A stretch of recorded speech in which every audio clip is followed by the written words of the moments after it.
Every person has a breaking point. Some people snap immediately, while others take years before they inevitably lose it.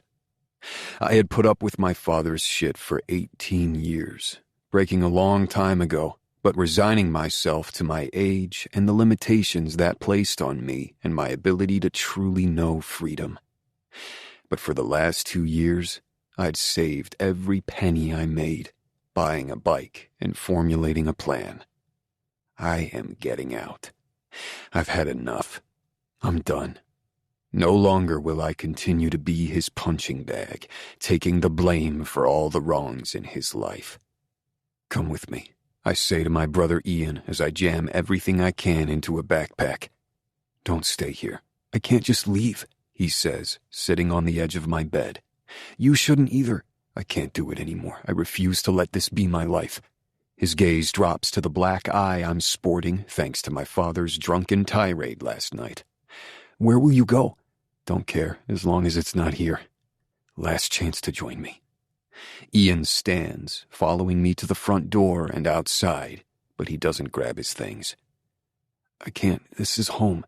This isn't home, Ian. Life isn't supposed to be like this. He's not supposed to be like this. He said he'll get help, Ian tells me, sounding hopeful, even though there's no chance my father will get sober or change his ways. I lift the backpack over my shoulder and stare at my brother as I stand next to my bike.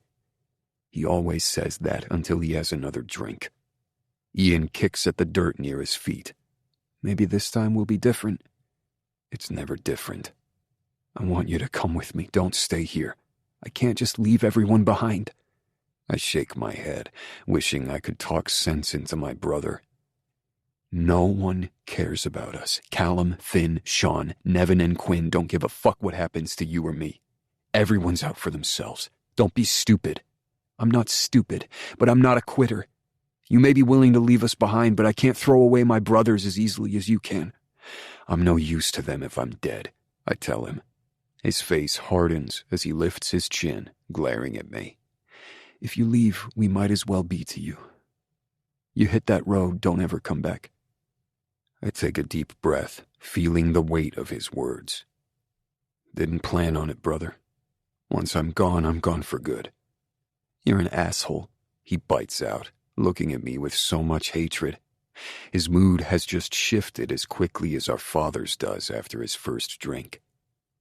Ian's just a kid, filled with so many hormones and emotions he doesn't understand. I climb on my bike, ready to go, knowing I can't change how he feels, and finally resigning myself to that fact. I may be, but I'm going to be an alive asshole, living in peace without being someone's punching bag.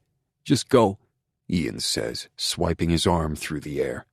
I hope you find whatever you think is out there that's so much better. Ian, you deserve better too. Fuck off, he bites out and turns to face me before he makes it to the front door. I hate you. His words sting, but I've made my decision. No matter how much he hates me now, hopefully someday he'll understand why I have to go. He'll have a breaking point too. And when he does, I hope he'll remember this moment, and it'll finally hit him why I left, and how it had nothing to do with him. I walk my bike backward, ready to hit the road, when a loud giggle draws my attention. The 3 girls next door are running around in the yard as their mother sits on a blanket, watching them closely. The oldest kid throws herself into her mother's arms, looking as if the world revolves around the woman. An ache deep in my chest is hard to ignore as I watch the happy, perfect family for the first time. Their lives aren't filled with fists and hateful words. They walk in the clouds, not touched by the cold, harsh reality of everyday life. One of the twins stops moving as soon as I start the engine. She looks my way, waving with a sweet smile on her face. I curl my lip, jealous of her happy little life and perfect world she doesn't even know she has. She's a lucky little shit for it, too. Rosie, baby, come here, her mother calls, and for a moment, Rosie doesn't move. She stares at me, her smile falling as I gun the engine and take off down the driveway for the last time. Her tiny feet move through the grass, chasing me as I drive past the fence. She's running toward me, and I'm running away. I'll never step foot back in this town as long as I can help it. I am done being my father's bitch while faced with the constant reminder of what I don't and never will have by the happy family next door.